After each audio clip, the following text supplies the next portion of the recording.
1. God's delay is not God's denial. It's His development plan. You think you're being punished, but you're being prepared. The silence you feel is not absence, it's alignment. When the answer doesn't come right away, it's because you're not just being given something, you're being made into someone. Trust the process. The delay is where the roots grow deep. 2. Discipline doesn't rush, it waits with purpose. Everybody wants the prize, but nobody wants the patience. Let me tell you something, success that comes too soon can sink you. But discipline? Discipline knows how to wait without whining. It builds strength in the shadows so that when the spotlight hits, you don't crumble. The delay isn't wasting time, it's investing it. 3. Every not yet from God is a get ready for you. You're asking for the door to open, but God is still building the hinges. When heaven says not yet, it's not shutting you down, it's shaping you up.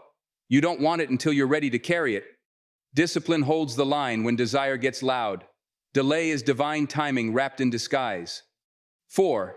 The wait is where warriors are forged. Everybody celebrates the victory, but very few survive the waiting. It's in the delay where champions are made.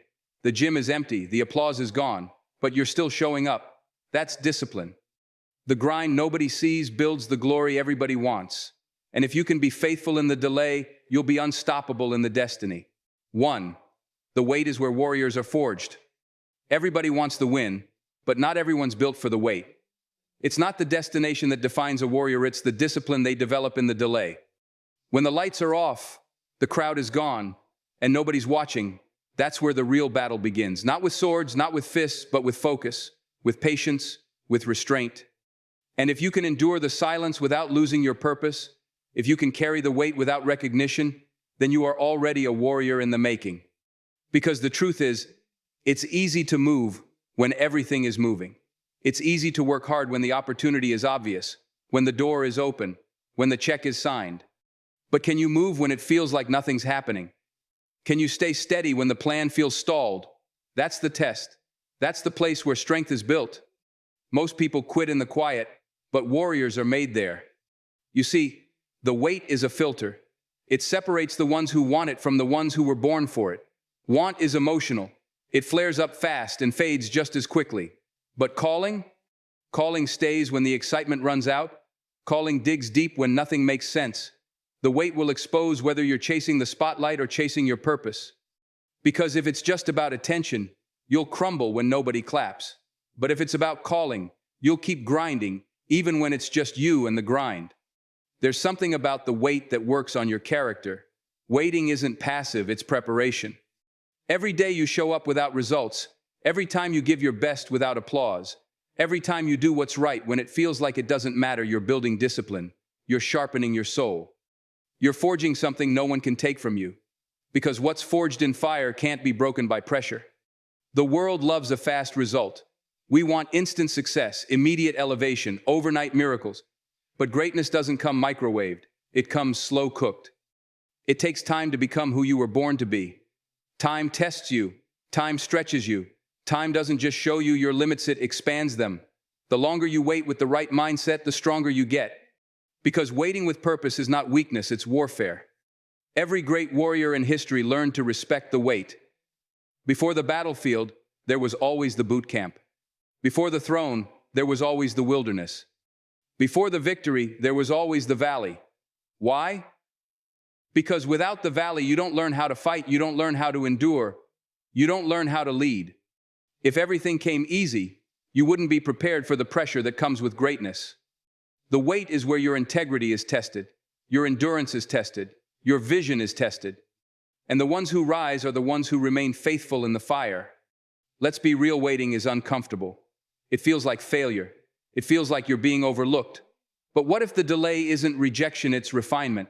What if you're not being denied, you're being defined? Sometimes you think you're stuck, but you're really being shaped. The wait is not a punishment, it's a proving ground. It's where your roots go deeper so that your rise can go higher. If you get it too soon, you'll lose it too easily. But if you let the delay do its work, what's placed in your hands will be matched by the strength in your spirit. That strength doesn't come from talent, it comes from training. And the best training happens in the dark, when you're praying and not hearing anything back, when you're working and not seeing any results. when you're showing up and not getting credit. That's the dark room where purpose is developed. That's where warriors are forged, not in the victory lap, but in the long miles before it. The people who win consistently aren't always the most gifted. They're the most grounded. They know how to wait well, not wait bitter, not wait lazy, not wait with excuses. They wait with excellence. They wait with consistency. They wait with vision. Because warriors understand that waiting isn't wasted time, it's warrior time. It's when you're becoming what the fight requires. It's when your spirit is getting stronger than your feelings. It's when your mindset is being fortified so that the future doesn't shake you. You don't get stronger just by wanting it. You get stronger by working through the wait, showing up when you feel like quitting, being faithful when it's frustrating, believing when everything looks broken. That's the training ground. That's the real arena. The spotlight might come later, but the strength is built now. And here's the truth that too many ignore. Some battles you win before you ever show up to the front lines, because the fight is often won in the preparation. The warrior doesn't train for the battle once it starts. The warrior trains long before the battle begins. That's what the wait is for. So that when the moment comes, you don't panic, you perform. You don't flinch, you flow. You don't crumble, you conquer. But that kind of confidence only comes when you've paid the price in the waiting room. Too many people treat the delay like a dead end. But delay is never denial when discipline is at work. Every time life says, not yet, that's an invitation to go deeper, to refine your focus, to reframe your attitude, to strengthen your foundation. Because when the door finally opens, you'll be able to walk through it with power, not desperation. That's the difference between someone who was rushed and someone who was ready. The ready ones don't beg for opportunity, they rise into it. They've been forged in the fire, built in the silence, raised in the wait. Look at any legend, any giant, any leader who made a real impact. None of them arrived quickly. They went through seasons of silence, times of testing, years of grinding when no one cared. That's what built them. That's what prepared them to carry what was coming. Because the higher the calling, the heavier the crown. And if you can't carry the weight of waiting, you won't be able to carry the weight of winning. The delay reveals your relationship with time. Are you using it or wasting it? Are you growing or grumbling? Because time doesn't change you, decisions in time do. What you decide to do in the delay determines who you become when the door finally opens. And if you spend the waiting season blaming, complaining, comparing, you'll miss the chance to build something inside that no setback can steal. There's a hidden gift in the wait: clarity. When things slow down, you see what really matters. When you're stripped of distractions, you confront what's inside. Some people don't like the wait because it forces them to face themselves. But the warrior embraces that, because the only real enemy you have to conquer is within. The delay gives you time to do that work. And when you do it right, you step out of the wait stronger, clearer, wiser, bolder. So don't despise the wait. Dig into it. Use it. Let it strip you of what you don't need. Let it refine what you do. Let it train you in silence so that when it's time to speak, you speak with power. Let it discipline your emotions, your habits, your mindset, because all of that will matter more than your motivation when the pressure hits. The pressure is coming. The moment is coming. The test is coming. And whether or not you pass won't be decided in that moment. It'll be decided by what you did in the delay. Did you prepare? Did you push? Did you stay focused? Or did you waste it, wishing it away, waiting on someone to come rescue you? No one's coming. And that's not bad news, that's the best news. Because everything you need is already in you. You just have to give it the time, space, and training to rise. The wait is that space. It's not a curse site, it's a corridor. Not a setback, it's strength school. You're being equipped, not to just make it, but to master it. Not to just survive, but to lead. And the longer you let the wait do its work, the stronger your spirit becomes. People will see the outcome and think it was luck. But you'll know the truth. You'll know the years of showing up without celebration. You'll know the sacrifices in silence. The late nights, the early mornings, the tears nobody saw. That's the real win. That's the victory beneath the victory. And when you walk through that door, you won't just be grateful, you'll be grounded. So embrace the wait, lean into it, train in it, because that's where the warrior is forged. That's where the future is formed. The wait isn't the weakness, it's the weapon. And once you've walked through it with discipline, with faith, with focus, there won't be a battle you're not ready for. 2.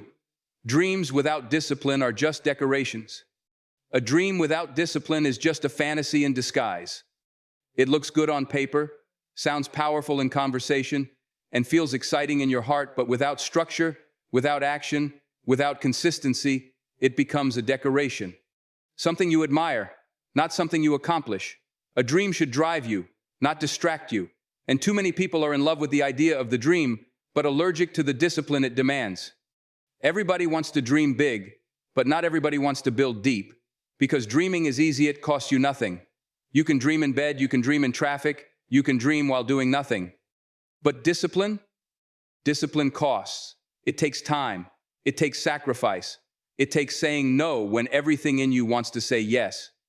Discipline doesn't sound exciting, it sounds exhausting. But that's what separates the dreamers from the doers.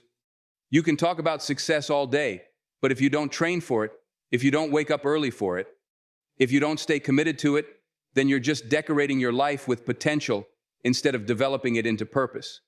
Dreams don't come true just because you feel them. They come true because you follow through. And following through when it's hard, when you're tired, when no one's clapping, that's discipline. Discipline is the bridge between desire and destiny. Without it, your dreams stay locked in your imagination. With it, those dreams become blueprints and then buildings. Because vision without discipline is like a car without an engine. It looks good parked in the driveway, but it's not taking you anywhere. You can post about it, talk about it, tweet about it, but until you work on it, it doesn't grow. It just lingers. And over time, the dreams that once lit your soul can become the burdens that weigh your heart. There's a temptation to believe that passion is enough, that if you love something enough, you'll somehow end up where you're supposed to be. But passion fades. Passion is a feeling, and feelings lie. Discipline is the truth. It's what you choose to do after the feeling wears off. That's when the real you shows up. When it's not fun, when it's not popular, when it's not easy. That's when you find out if the dream is in your heart or just in your mouth. Discipline wakes you up before the world starts clapping. Discipline keeps you grounded when ego tries to take the wheel. Discipline tells you to keep going when success is still a shadow on the horizon. And when it finally arrives, it tells you to stay humble, stay focused, and stay ready. Because real discipline doesn't just get you to the top, it keeps you there. If your dream is to write, discipline is what puts your fingers on the keyboard when inspiration is silent. If your dream is to lead, discipline is what makes you listen more than you speak. If your dream is to build a business, discipline is what has you reviewing spreadsheets while others scroll through distractions. If your dream is to change the world, discipline is what keeps your heart soft and your focus sharp when everything around you gets loud. The enemy of the dream isn't always doubt, it's often distraction.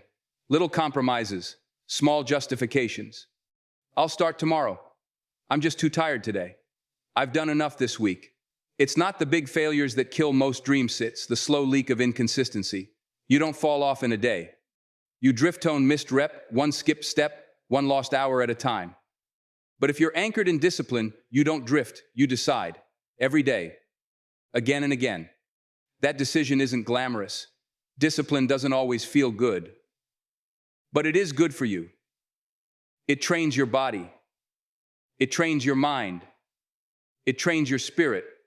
So when the storm hits, and it will hit you, don't panic. You've already built the strength. You've already planted the roots. You're not depending on the dream to carry you. You're disciplined enough to carry the dream. So many people chase motivation like it's a miracle drug. I just need to feel inspired. But what happens when inspiration goes quiet?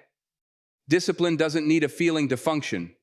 It shows up whether it feels like it or not. It doesn't care about mood, it cares about mission. Because discipline understands what emotion often forgets. Your destiny is on the line. And you don't get there by waiting to feel right. You get there by doing right. You don't get to pick the size of your dream and then shrink your discipline to match your comfort. No, your discipline must match the weight of your calling. If you want to lead nations, you've got to conquer yourself first. If you want to build empires, you've got to master your mornings. If you want to reach heights others only imagine, you've got to go through depths others avoid. And discipline is what holds you steady in those depths. People often say, don't give up on your dream. But the truth is, most people don't give up on the dream, They give up on the discipline. They still want the outcome, but they're no longer willing to live the process. That's the tragedy. The dream still burns in their heart, but the daily decisions no longer match the destiny they desire. So the dream becomes something they look at through a glass window close enough to see, too far to touch. But you can change that. You can choose discipline, not tomorrow, not next week, today, right now. Because discipline is not about doing everything at once. It's about doing the right thing consistently. One rep, one page, one call, one step, again and again, not perfectly, but persistently. And that kind of consistency compounds. Over time, it builds something unshakable. There's a quiet pride in being disciplined. It's not loud, not flashy, not attention-seeking, but it's there. It's in your posture, in your work ethic, in the way you show up, even when no one sees. That's the confidence of a person who knows they're not just dreaming, they're building. They're laying brick after brick, even when the building isn't finished, even when the world doesn't understand. You can be tired and still be disciplined.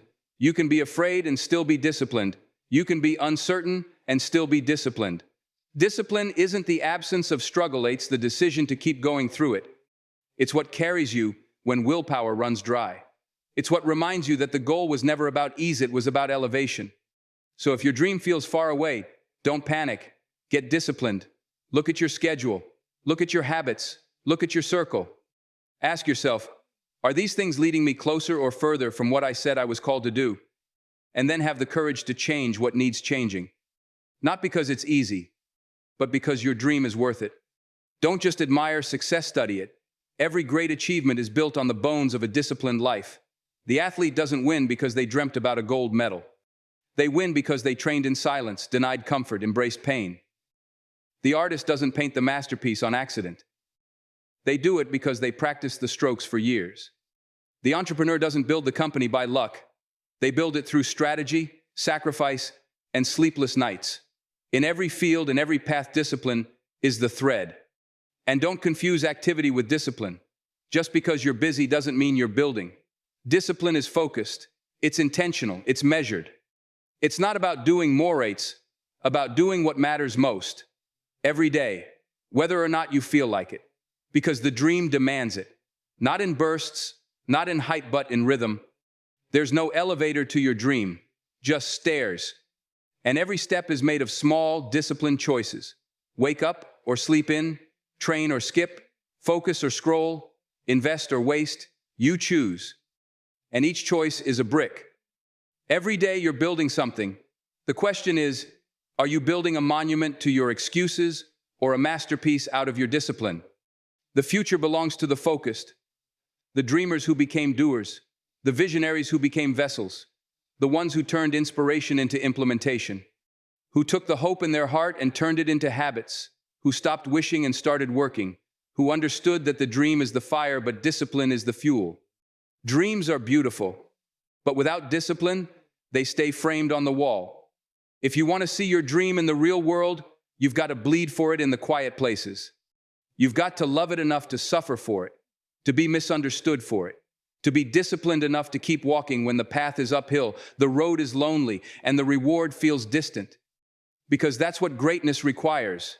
Not just dreams, not just potential, but power earned through discipline. That's how the dream moves from fantasy to future, from wishful thinking to world-changing reality. And that choice? It's yours. Every day, starting now. 3. You weren't buried, you were planted. Sometimes life hits you so hard that it feels like the ground swallows you whole. The failure, the rejection, the betrayal, the loss, it piles on like soil over your soul, and you start to wonder if you've been buried, covered, forgotten, left for dead beneath the surface of your own struggle. But what if you weren't buried? What if you were planted? There's a massive difference between being buried and being planted. Both involve being put in the ground. Both feel dark. Both are uncomfortable. But one leads to death, and the other leads to growth. The difference isn't what surrounds you. The difference is what's inside you. A seed doesn't fight the darkness because it knows the dirt is not its end. The dirt is its beginning. When life throws dirt on you, when it covers your confidence, your courage, your clarity, you have a choice. You can see it as a grave, or you can see it as a garden. You can cry over what covered you, or you can use it to cultivate something deeper within you, because the same dirt that tries to bury you can become the ground that builds you if you refuse to stay down. People may walk away. Opportunities may fall through. The doors you prayed for may never open. But what if none of that was the end? What if being covered wasn't a curse, but a call? What if that dark place is the very environment your roots needed to take hold? You see, growth doesn't happen in the spotlight. It happens in the soil, quietly, consistently, deep beneath what the world sees. A seed can't become a tree unless it's buried. It can't stretch unless it's broken. It can't bloom unless it first becomes invisible. And maybe that's you right now, hidden, hurting, hoping something's happening, even though nothing looks different. But don't mistake hiddenness for helplessness. There's power in the process. Just because they can't see your progress doesn't mean you're not rising beneath the surface. When you're planted, everything in you wants to scream. The pressure, the isolation, the confusion, it tests your limits. You want to dig your way out. You want to escape the pain. But growth isn't found in avoiding the dirt, it's found in learning how to rise through it. The same resistance that tries to keep you stuck is the very thing that builds your strength. Pressure is proof that potential is present. Don't curse the dirt, it's part of the destiny. The seed never becomes the fruit without going through the dirt. And you don't become who you were born to be without being stretched, pressed, and developed in dark places. Your greatest strength won't come from the days that felt easy. It'll come from the seasons that almost crushed you, but didn't. And instead of destroying you, they grew you. That heartbreak wasn't your burial, it was your planting. That betrayal didn't end you, it rooted you. That failure didn't finish you, it fed you. Because the seed isn't destroyed by the dirt, it's designed for it. And you are too. You were designed to rise, not despite the dirt, but because of it. Some people around you may treat your pain like a period, but you've got to see it as a comma. Just because something ended doesn't mean you're finished. Just because something closed doesn't mean your story's over. You've got more in you. You've got roots you haven't even discovered yet. And that's what the dirt does, it reveals the hidden. It forces the unseen to surface. When you embrace the dirt, you unlock the deeper parts of yourself. You stop waiting to be rescued and start realizing you're the one who was always meant to rise. You start digging not out of desperation, but determination. Not because you're weak, but because you've been wired to break through. Just like the seed pushes through the soil, you were made to push through the suffering. That strength you admire in others, it wasn't born in a spotlight. It was forged in silence, in soil, in surrender. The strongest trees aren't the ones that had the easiest path. They're the ones that survived the storm, stayed rooted in drought, and kept reaching for the sun when everything around them said quit. You're no different. You've got that same fight, that same fire. But to get there, you have to trust the process. The planting season is not glamorous. It's not exciting. It's not Instagram-worthy. It's slow. It's lonely. It's full of days where it feels like nothing is changing, but something is changing, you just can't see it yet.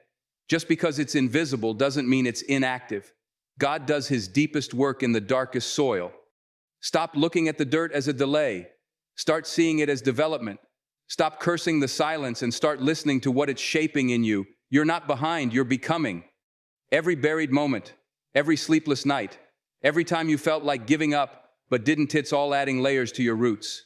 And the deeper the root, the stronger the rise. You can't skip the soil and expect the strength. There's no shortcut through the planting. You've got to sit in it, learn from it, fight in it, be faithful in it. Because how you handle the dirt determines how high you'll rise. If you resist it, you delay your destiny. But if you dig into it, you discover who you were really meant to be. Growth is not a straight line. Sometimes it looks like failure. Sometimes it looks like falling.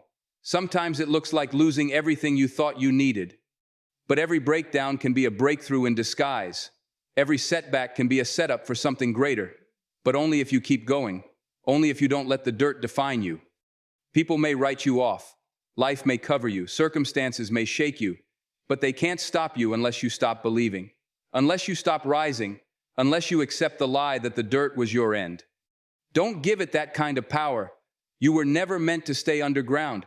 You were planted for a purpose, and that purpose is about to bloom. The tallest trees come from the smallest seeds. It's not about how big your beginning is. It's about how committed you are to keep growing, to keep stretching, to keep reaching, even when it hurts, even when no one claps, even when the world forgets your name. Growth doesn't need an audience, it needs consistency and courage, and a deep belief that the dirt is not a death sentence, it's a divine setup. So rise, even if you have to do it slow, even if you have to do it scared, even if you have to do it unseen. Push through the pain, push through the silence, push through the self-doubt. Don't wait for permission. Don't wait for perfect conditions. Start where you are, with what you have. That's what the seed does, and it becomes something mighty. Don't envy the ones already in bloom. You don't know what kind of dirt they had to grow through. You don't know the weight of their roots, and your season is coming. But first, you've got to trust this one. Because no fruit comes without a root, and no root grows without being buried. This dirt is not here to destroy you, it's here to develop you. It's not here to hide you, it's here to hold you while your roots take shape. You were planted so you could rise, not just taller but stronger. So when the wind comes, you don't snap. When the heat comes, you don't wither. When the pressure hits, you don't fold. Because you were prepared in the soil. You weren't buried, you were planted. And planted things don't stay down. They grow, they rise. They break through the very thing that tried to bury them. And when they do, they change the atmosphere. They produce something new, something powerful, something that couldn't have happened without the process. So don't be afraid of the dark. Don't fear the dirt. Don't run from what was designed to raise you. Dig deep, root down. And remember, you may be under, but you're not over. You may feel hidden, but you're not helpless. You may be in the soil, but you're not stuck. You're planted. And planted people don't panic. They grow. 4. You don't need a crowd to prove you're called.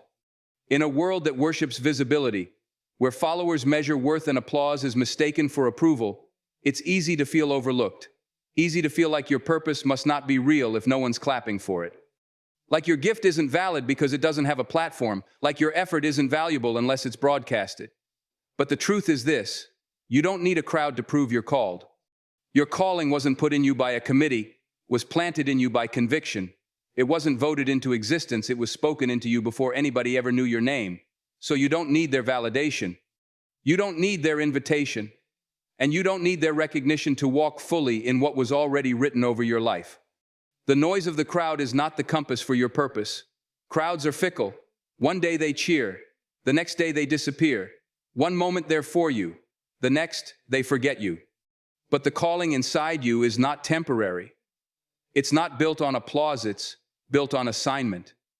An assignment doesn't always look loud. Sometimes it's silent. Sometimes it's lonely. But it's always sacred. We've confused popularity with purpose.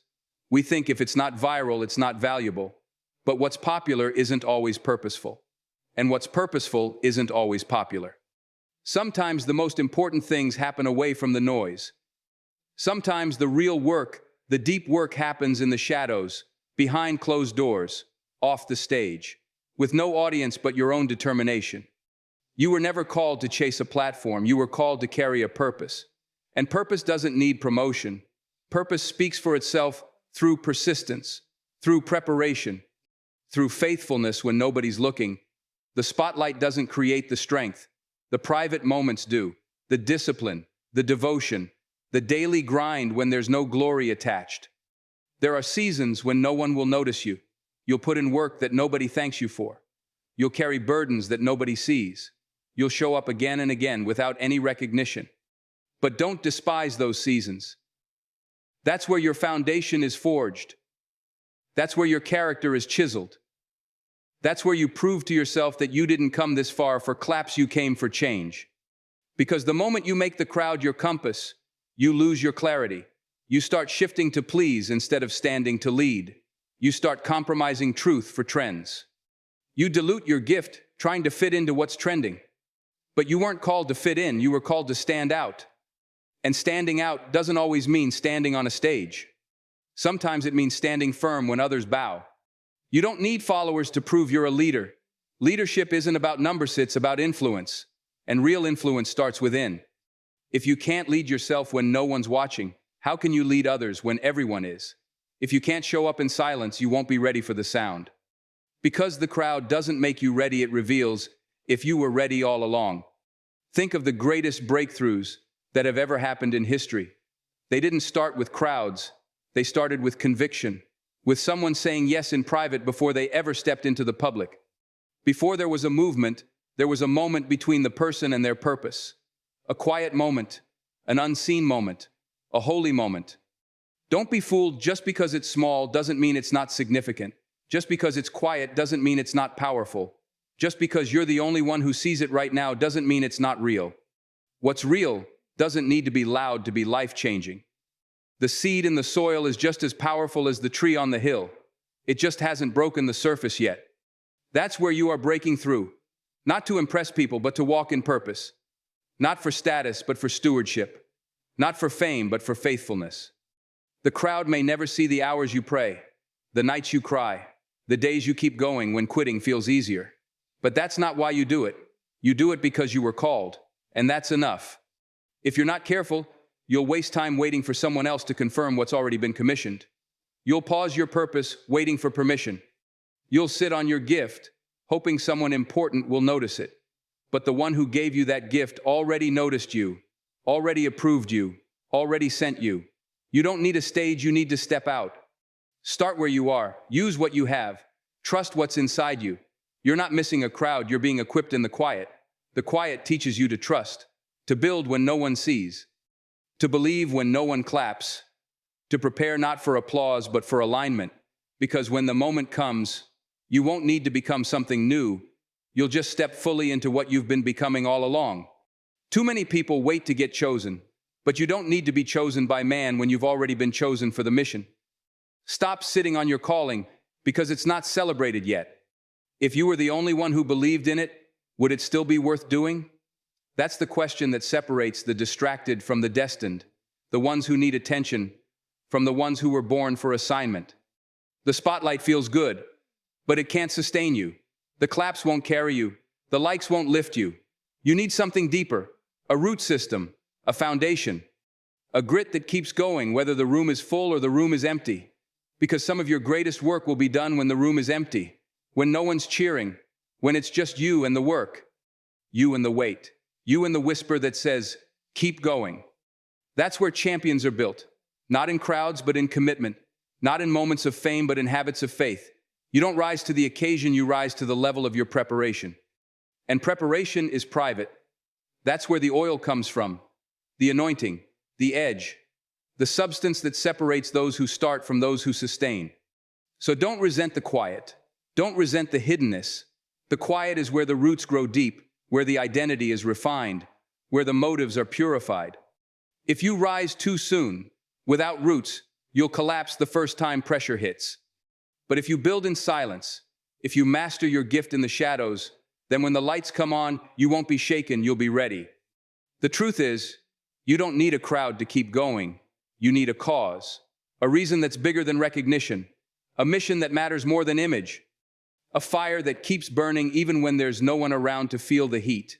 That's how you know you're really called, when you keep walking even when nobody's watching.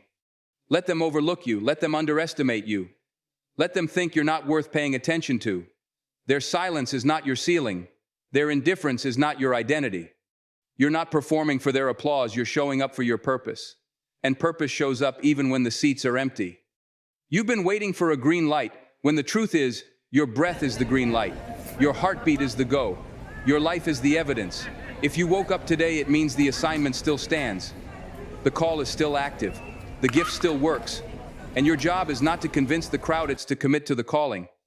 One person walking fully in their assignment is more powerful than 1,000 pretending for the crowd. The world doesn't need more noise, it needs more real. And real doesn't wait for permission to be itself. It just is. So be that. Be real. Be faithful. Be consistent. Whether they notice or not. Whether they support or not. Whether they clap or not. Because the moment you stop waiting for a crowd, you become dangerous. You become unstoppable. You become the kind of person who moves mountains with your mouth closed. Who builds legacies without looking back. Who breaks generational cycles without ever stepping on a stage. You don't need a crowd to prove you're called. Your fruit will prove it. Your faithfulness will prove it. Your perseverance will prove it. And when the right people see it, they won't be attracted to your performance. They'll be drawn to your purpose. Because real always recognizes real. And light always finds its way out of the shadows. So stop shrinking, stop stalling, stop waiting for the crowd. You weren't made for their approval, you were made for impact. And impact begins the moment you stop needing to be seen and start being unshakable. You don't need a crowd. You just need the courage to keep walking in what you were created for. The rest will take care of itself.